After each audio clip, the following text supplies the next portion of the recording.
Hai, Assalamualaikum. Kita Alhamdulillah, kita sebagai uh, orang Islam, umat Islam, kita macam diajarkan uh, macam-macam amalan. Kan? Amalan untuk minta ampunan Allah, kan, macam Allah gugurkan dosa, ataupun amalan untuk benteng diri, lindung diri daripada gangguan, amalan murah rezeki, rezeki lancar. Walau apa pun amalan tu, uh, cuba jangan lupa selitkan selawat juga. Selawat. Tak kisahlah selawat apa pun, selawat ada banyak selawat.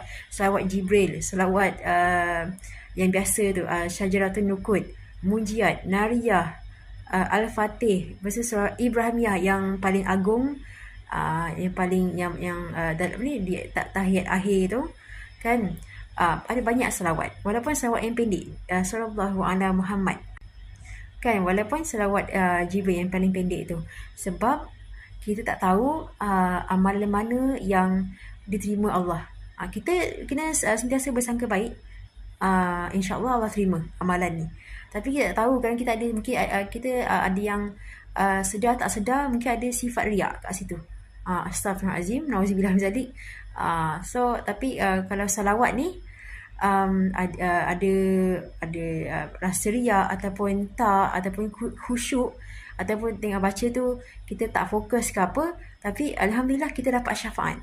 Nah, Nabi Muhammad SAW, sebelum dekat akhirat, sebelum kita dekat akhirat, alhamdulillah dekat dunia ni memang terasa syafaat dia.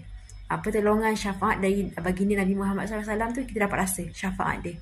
Macam kita punya kerja, kita punya urusan, dia macam mudah tau, senang. Dia bukan terus siap kerja tu, tapi dia mudah. Lepas tu tenang, yang paling penting tenang tau. Tenang tu datang dulu, tenang.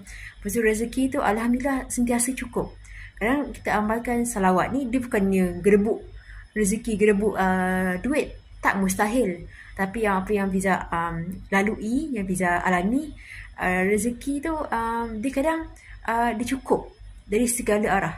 Cukup berhubungan dengan orang keliling, dengan orang yang tersayang, dengan suami ke isteri, dengan mak ayah, adik-beradik. Dia jadi macam tenang, harmoni, tak ada masalah. Kalau ada masalah pun dia cepat selesai. Kalau ada salah faham, dia cepat selesai. Macam tu. So maksudnya sebelum akhirat, kita kat dunia dah dapat syafaat dah.